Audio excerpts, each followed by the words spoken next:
করেছি। দেখো 1 বছর পর আমার যাচ্ছি কলকাতা। আর কুহুসোনা দেখো কত হাসি হাসি মুখ। ও তো জানেই না যে কোথায় যাচ্ছি, কিন্তু ওকে বলেছি আমি।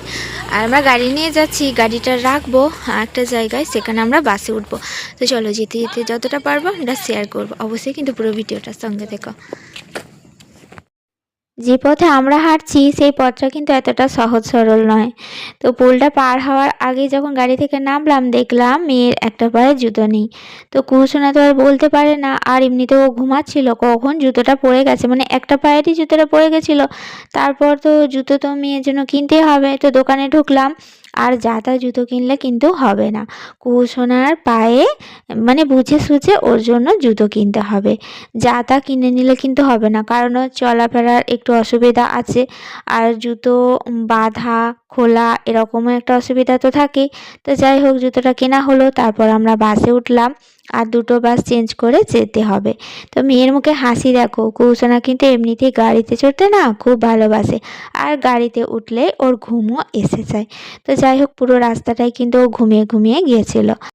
ওর জন্য তো ব্যাগে একটু ফল নিয়েছিলাম, ওর বাবা আগের দিন যে ফল কিনে এনেছিল। তো কুল নিয়েছিলাম, ওকে খাওয়াচ্ছিলাম, কিন্তু খেলো না, একটুই খেলো না।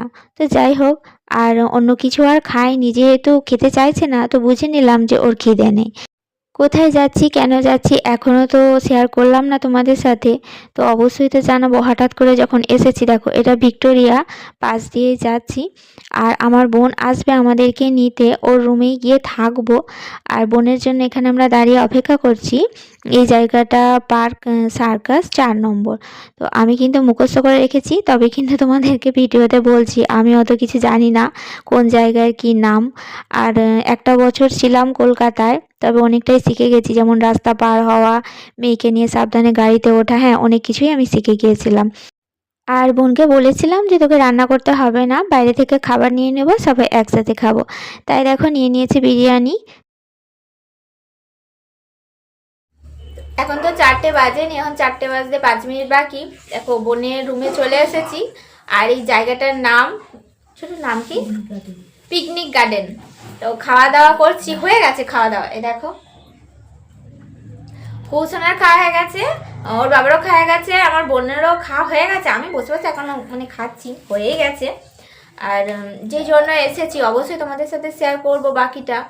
আর আমরা এখান থেকে বের হবো, হ্যাঁ তো 5টা বাজে, 5টা বোন বললো যে 5টায় বেরোলে তো আমরা পৌঁছে যাব। তো চলো দেখতে থাকো, অবশ্যই পুরো ভিডিওটা দেখো। কোথায় এসেছি, কেন এসেছি, কলকাতা হঠাৎ করে কেন আসলাম, অবশ্যই তোমাদের সাথে শেয়ার করবো। চলো। আর কুহুসোনা কিন্তু ভালো আছে, সারা রাস্তাটা ঘুমিয়ে ঘুমিয়ে এসেছে। আর রাস্তায় যখন চলছিল না, কলকাতার রাস্তা বুঝতেই পারছো যে মানে গাড়ি পাশে লাইন দিয়ে গাড়ি দাঁড়িয়ে আছে, ট্যাক্সি, তো অন্যান্য গাড়িগুলো, ও সেই হাত দিয়ে দিয়ে আসবে। আর ওর হাতে তো ধুলো লেগে যাচ্ছে, আর তত আমি বারবার বলছি হাত দিস না, এরকম করে বলতে হচ্ছে। যাই হোক, সব মিলিয়েই সারাদিনটা ভালোই কেটেছে, সবই প্রভু গুরু যিশু দেয়। তো চলো বাকিটা আবার পরে শেয়ার করবো।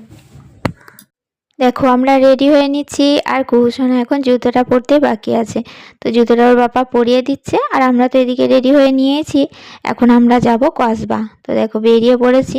বোনের রুম থেকে একটু হেঁটে আসতে হবে, তারপর আমরা অটোতে যাব। তো অটোতে চেপে পড়লাম।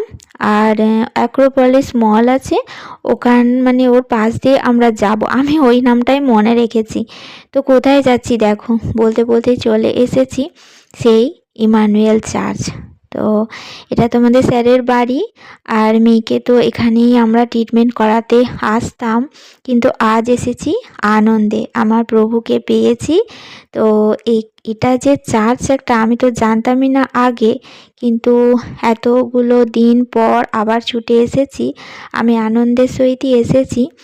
আর সত্যি বলছি, আজকে এসে আমি অনেক কিছু শিখলাম, অনেক কিছু বুঝলাম। এবার তো রুমে যাওয়ার পালা। আর অনেকটা রাতই হয়েছিল, তো বোনের রুমেই তো যাব। এই দেখো এটা অ্যাক্রোপলিস মল, এটাই আমি চিহ্ন রেখেছি, মানে এখানে নেমে তারপর আমি হেঁটে যেতে পারবো।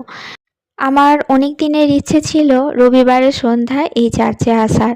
আর বোনকে বললাম তুই আমাদের সাথে যাবি, ও কিন্তু একবার বলতেই রাজি হয়ে গিয়েছিল, ও আমাদের সাথে গিয়েছিল। আর খুব খুব উৎসাহিত হয়েছি। আর প্রভুর কথা যতই শুনতে থাকি আমার তো ভালো লাগে। বাক্যর ভেদ আমি তো অতটা বুঝি না, তাই যখন কেউ বোঝায় আমার কিন্তু খুব ভালো লাগে। দেখো সকালবেলা মেয়ে উঠে পড়েছে, ওকে একটু খাইয়ে দিচ্ছি। তারপর এটা তো সোমবারের ভিডিও সকালে, তো আমরা বাড়ি আসবো একটু দুপুর করেই বেরোতে হবে, কারণ ওর বাবার কাজ ছিল। ভালো লাগলে পাশে থেকো, ভালো থেকো, সুস্থ থেকো।